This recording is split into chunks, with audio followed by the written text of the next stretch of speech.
Jimi Hendo, Jim Morrison, Axl Rose, Kurt Cobbler, Scott Weiland, David Grohl. These names have multiple things in common, man. All branches of that same musical tree. All successful musicians in their own right. But most importantly, all these people embodied the vision of that modern day rock star that we all look to see. Now, a rock star, I'd say, has lost a lot of meaning over the years, man, mainly as music has mellowed out, become a lot safer. And when I say rockstar, I mean that grandeur, the indulgence, the parties, that ambiance, but most importantly, that wrangly attitude. There's a reason we all fell in love with the idea of these characters as we grew up. You look at these heroes, deities of the music world, and think to yourself, why aren't there rock stars anymore? And the reason is so simple, man. The rock star is dead, and we haven't seen a new rock star in quite some time. And you know what? Quasimodo predicted all of this. If we just look at the facts for a second, in all fairness, rock itself as a genre has waned over the last 30 odd years, with some saying its last stand was in the mid 90s, and I agree. With bands like the Smashing Pumpkins, Bush, Matchbox 20, even Santana with his comeback album, and most importantly, Oasis, the best band of all time, leading the charge, showing that rock still had more to give, and was still the dominating force in the music world.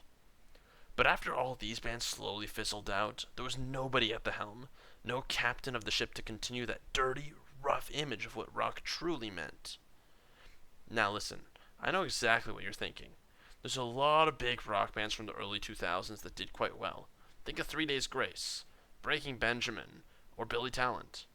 But we're not talking about quite well. We're talking about that idea, that image of the rock god, that only a few select people manage to hold in their career. And like all good things, there's three factors to a rock star.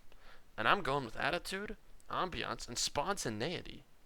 But that also means there's three huge downsides. Burnouts, bad decisions, and most importantly, drug abuse, to be honest with you. I think these three reasons, alongside a lot of other smaller ones, is why big music decided to annex the rock star for the much safer pop star alternative. And I say safer because if we just look at our Spotify's, or the radio for whoever still listens to the radio, you'll see nothing but the pop star floating around in recent years. And that's just not for the genre of pop, but rap and country also fall victim to the pop star persona. Nowadays, people play things safe, man. They don't take risks, and they most certainly don't act out in public, with a few exceptions. Some people may say, an IQ too high? But honestly, while safety provides hits, it grates off that part of music that really help people identify with something, man. I'd say I'm at fault for this as well. And so I've come to adore who I think is the final standing rock star of those past eras, those bygone years. And I'm going with Liam Gallagher, again, of Oasis, a true heroine of the times, still giving that attitude and grit, still feuding and fussing like the traditional rock star did.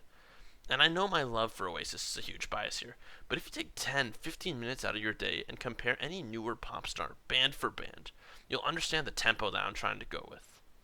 So, finally, I gotta give it to you. Is the rock star dead? 110%. The rock star has been a lifeless body for quite some time. It is dead in the water. But it's not to say that he doesn't pop out every once in a while to say hello and keep people like me at ease for just that little while longer.